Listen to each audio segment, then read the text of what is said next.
class of 2021 for the Basketball Hall of Fame, Chris Bosh. Welcome to Speak for Yourself, Chris. And I'm not sure if you know this, but you're talking to two authors right now. One's a bestseller in the neighborhood, and one's a New York Times two-time bestseller in Emmanuel Acho. But you have a new book called Letters to a Young Athlete. Tell us about it. Yeah, after I was done playing, in my mind, I saw my career going a certain way. I saw myself working up to that point of being the old timer, hitting the dusty trail and riding off in the sunset, and that didn't happen. I had to come to grips with a lot of realities, and I truly had to learn what perseverance means, what teamwork means. And, I embarked on a quest to kind of figure out what I'm going to do with my life, what I'm going to do with myself, and what's the message that I want to leave. And, I just really started out emptying my mind and writing, just trying to put my, energy and my talent into something else that I love doing. And so, the more I did it, the more I saw that I needed to change my mind frame. That was the first part. And then the second part was just to understand that I appreciate the game of basketball, and I had to understand how much I do appreciate it. And so what I wanted to do was kind of leave these blueprints, right? Through these stories and people that I admire, and pretty much reverse engineer my success. And, in the hopes that younger athletes or older athletes or doctors or lawyers or chefs will be able to listen to that universal message, read it, take it for themselves, and go to aspire to do something great.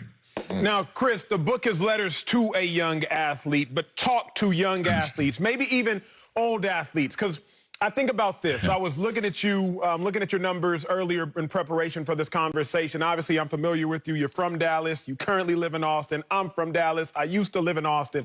Before you joined the super team of the Heat, Chris Bosh was averaging 24 points, 10 assists. Then you joined the super team of the Heat, and you go to now averaging 17 points and 7 rebounds, not assists, excuse me. It's not that you lost your talent, but you had to humble yourself for the greater good of the team. Take me through your mental process. How hard was that? And what's your advice for people who have to humble themselves for the greater good of the team? Yeah, it was a huge challenge. I had to look at myself as, of course, as a multifaceted basketball player. I had to start playing defense, which is usually, when guys that have talent and that's young on the offensive end, they don't want to play any defense, right? I had to learn how to play defense. I had to learn schemes. I had to be a master on the defensive end and on the offensive end, getting my guys open. There were so many other facets to the game that I could help a championship team win a championship. And that's what it came down to. I had to take the ego out of it. And it wasn't about averaging points, because if I would have averaged 24 points and not won, then it wouldn't matter, So what I always tell people is that, when I was getting those numbers in Toronto, it was great. The fans always supported me. The tough part was that first weekend in the playoffs, or being, back in shape by the time, Kobe is still playing in the finals and I'm back in shape because I've been off for so long. I've got to get ready for next season right now, So I got tired of sitting on the sidelines, and it became a matter more so of contributing on a championship team, contributing for a winner, and being selfless and sacrificing perceived success through numbers. I mean, look, it's great being Chris Bosh. Think about this. I mean, everything that we read in terms of intro, and you're going to be in the Hall of Fame, congratulations and tremendous success.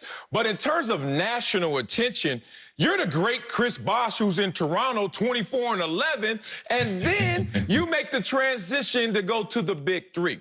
Now, once you're a part of the Big Three, obviously your Q rating rises, more cachet, you're getting more attention, but then there's going to be less production because of your teammates.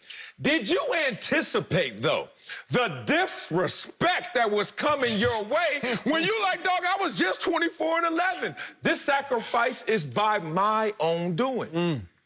That was the tough part, right? I joke around and I tell people, I thought I was going to be the leading scorer on that team because I could score the basketball pretty consistently on the left block.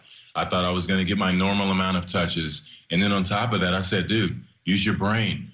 Dwayne and LeBron are going to be making plays for you. That's going to be great, right? So many points. But you have to come to reality when you start talking to the coaches and having team meetings and say, okay, this is going to be our team identity, and this is what we're going to relate to.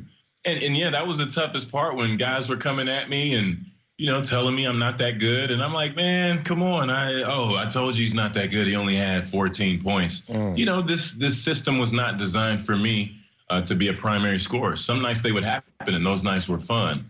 But most importantly, I always tell people, if you're going to criticize the game, criticize me because I won. Criticize me because we were successful. Don't, I'm going to make sure that I make it tough on people because, it didn't matter to me. It was always about performing. And you can look at any highlight, any time in the league in my time. I performed when it was time, and that's what it was all about. Talk that talk. I love that, man. 3 former athletes up here right now. Look, we could stay in 2010 all day, but we got to bring it current right now. And one of your teammates you brought up, LeBron James. You saw that game last night, lost by 30 points. Now, do you believe and have faith that LeBron James could rescue this Lakers team that right now is down 3-2? You can never count a team out, especially a team led by LeBron. To be frank, they got smashed. They got whooped, And, hey, let me tell you something. I've been whooped.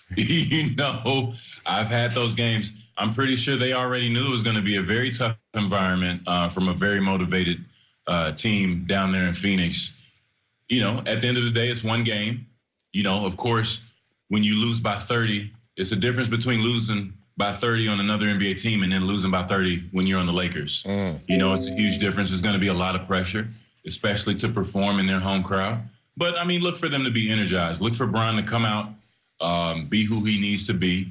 It'll be a good game. They need to get healthy. That's their struggle right now. But, all in all, Phoenix looks pretty good. It looks like they smell blood. They know they have the champs on the ropes. So look for Phoenix as well to really, really deliver that knockout punch or try to in Game 6. You played with LeBron James, so we're going to stay here. You saw him at his athletic peak at a minimum. Maybe not his basketball peak, but his athletic peak. When you look at LeBron, what's the biggest difference between the LeBron James you played with and the 36-year-old LeBron James playing right now? I think now he's more controlled. He's more patient. He's kind of like the equivalent of a boxer that comes out the first few rounds and kind of spars with you, throws a lot of jabs early. He's continued to improve his outside shot. They're using him more in that kind of point forward / point guard role. I would like to see him get down in the post a little more and take advantage of his size. But I think back then, with being younger and having a little more athleticism, he was all over the court. I mean, this guy could do it on defense. He could do it on offense.